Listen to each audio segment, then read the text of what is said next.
Le Nutri-Score, l'étiquette qui fait trembler l'industrie alimentaire. Publié le 8-1-2025 par The Diet. Alors que l'Europe envisage de rendre le Nutri-Score obligatoire, ce système d'étiquetage nutritionnel suscite à la fois espoir et controverse. Voici un aperçu d'un débat qui pourrait changer nos habitudes alimentaires. Un code couleur pour décoder nos assiettes. Le Nutri-Score, ce logo aux couleurs vives que l'on voit de plus en plus sur les emballages alimentaires, n'est pas juste une étiquette. Conçu par des chercheurs de l'INSERM, il évalue les aliments de A à E selon leur qualité nutritionnelle. Son but est de simplifier l'information nutritionnelle, permettant aux consommateurs de faire des choix plus éclairés. Avec des couleurs allant du vert au rouge, le Nutri-Score est conçu pour être un guide simple et rapide dans le labyrinthe des produits alimentaires.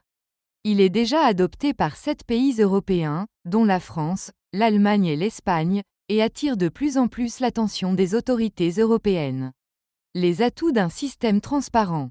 Le Nutri-Score présente plusieurs avantages, soutenus par des preuves scientifiques.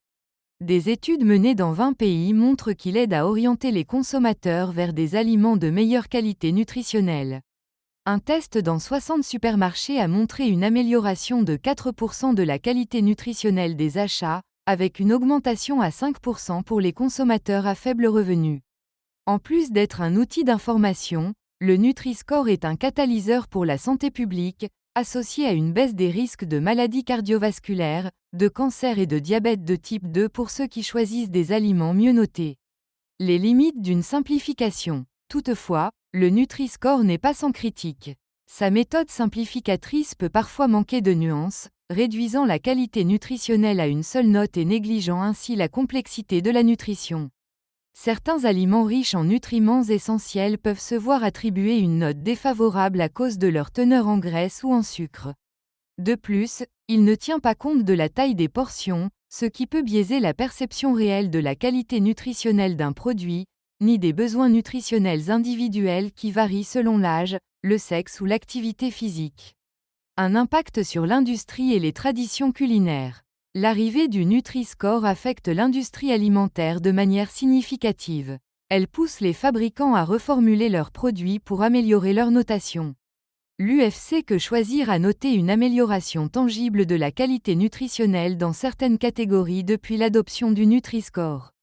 Cependant, cette quête de meilleures notes peut parfois nuire à la saveur ou à l'authenticité des produits. Les produits traditionnels comme les fromages peuvent être mal notés, ce qui pose la question de la préservation du patrimoine culinaire. Vers une obligation européenne, l'idée de rendre le Nutri-Score obligatoire en Europe est de plus en plus discutée.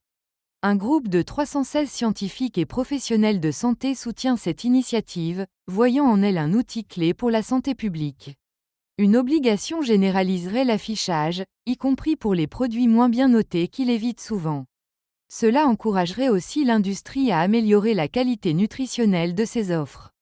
Cependant, cette proposition rencontre une opposition féroce des lobbies industriels inquiets pour leurs ventes. Le débat est lancé et pourrait influencer profondément le paysage alimentaire européen dans les années à venir.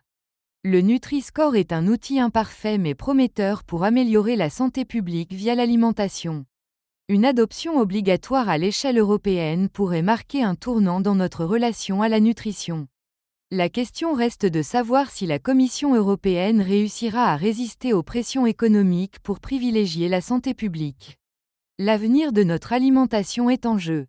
En résumé, le Nutri-Score, avec son code couleur allant de A à E, vise à simplifier les choix alimentaires en Europe, déjà adopté par plusieurs pays. Il a montré son efficacité pour orienter les consommateurs vers une alimentation plus saine, réduisant potentiellement les risques de maladies chroniques. Cependant, ce système est critiqué pour sa simplification excessive, qui pourrait nuire à la perception de certains aliments nutritifs ou traditionnels. L'industrie alimentaire en est affectée, poussant à des reformulations parfois au détriment de la qualité gustative. La proposition de rendre ce système obligatoire en Europe suscite un débat intense, confrontant la santé publique aux intérêts économiques. L'avenir du Nutri-Score pourrait bien redéfinir nos habitudes alimentaires, mais il reste à voir comment la Commission européenne gérera ces tensions.